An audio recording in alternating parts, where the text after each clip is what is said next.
Quand on était petit, on passait devant cette école, elle n'était pas très belle.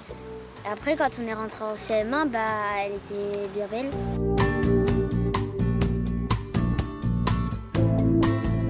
On appréhende maintenant la conception des cours à Limoges sous forme de jardin parce que c'est une manière déjà de répondre aux enjeux du climat, mais aussi à différents enjeux qu'on a identifiés à travers un référentiel d'aménagement.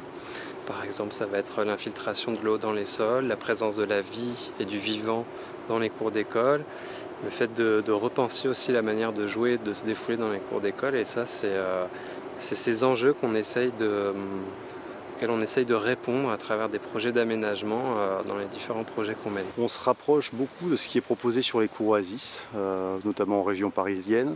On a des cours qui sont plus verdoyantes, plus de végétaux, plus d'ombre, moins de macadam, de grands espaces pour les élèves. Dans la pratique, les espaces sont utilisés pour beaucoup d'activités physiques, motrices.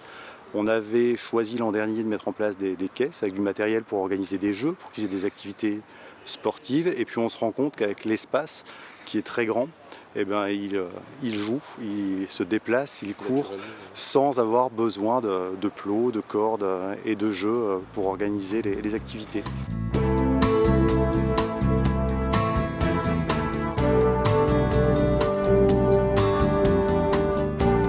C'est plus tout à fait le même entretien que sur une surface totalement enrobée ou juste un coup de souffleur avec une balayeuse.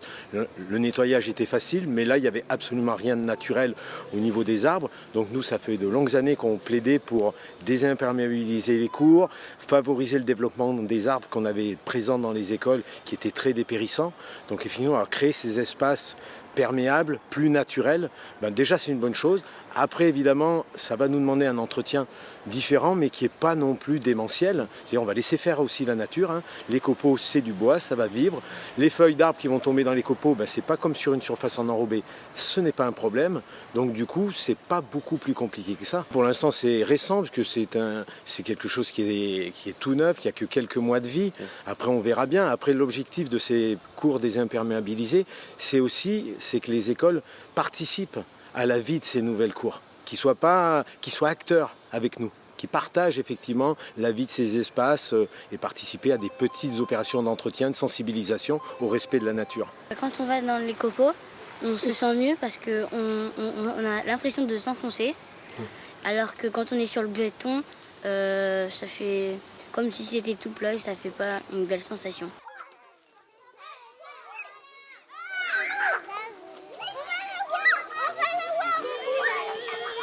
Il y avait une partie qui était goudronnée ici et jusqu'ici nous avions de l'herbe et surtout beaucoup de terre. Ouais, donc la terre c'est moins pratique quand on a des enfants.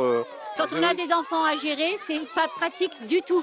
On revenait avec plein de terre sous les chaussures, ils se salissaient énormément.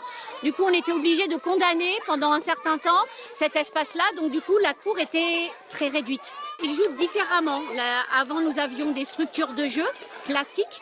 Là, c'est une nouvelle conception. On est parti sur une idée qu'on voulait avoir un espace plus végétalisé. Des jeux où les enfants seraient peut-être plus responsables de leur cours. Donc on voit des enfants là qui jouent, mais les enfants vont aussi nettoyer un petit peu la cour, balayer les copeaux. On les rend un petit peu plus acteurs de la vie de la cour. La situation a complètement évolué et même radicalement changé sur ces 3 dernières années, j'allais dire. Et le groupe scolaire de Condorcet-Roussillon est un témoin vivant, j'allais dire, de cette évolution. On passe d'une ère où tout était quasiment goudronné jusqu'au pied des arbres. Et aujourd'hui, on veut tout végétaliser. Dans notre service, en fait, nous on fait la partie de la conception, mais on ne peut pas concevoir tout seul dans son coin, et heureusement, parce qu'on a besoin de la richesse des regards des différents acteurs des projets, aussi bien les personnes qui représentent la maîtrise d'ouvrage comme la direction de la jeunesse, mais aussi des gestionnaires qui sont donc les jardiniers des espaces verts de la ville, Donc on rassemble tout le monde autour de la table, y compris les équipes pédagogiques, les enfants à travers des ateliers de concertation.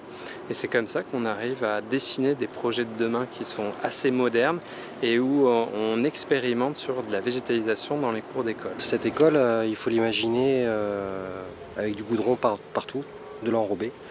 Et l'idée, c'est que le sol respire, qu'on redonne de la place à la végétation. Donc par exemple ici on a tout décaissé, on a remis de la terre, on a mis du copeau pour que l'eau puisse rentrer dans le sol, pour que les arbres soient nourris. Et on a aussi mis un beau rocher d'escalade pour les enfants, pour qu'ils se réapproprient aussi la cour. Il y a aussi l'idée, la volonté que les enfants s'approprient la cour, mais aussi respectent cette cour qui quelque part devient un peu leur jardin. Et donc pourquoi pas les inciter à eux-mêmes ranger quelque part leur aire de jeu. C'est par ce genre d'initiative, par ce genre de projet qu'on crée aussi quelque part du lien social, de la vie en collectif et qu'on s'approprie un lieu qu'on respecte.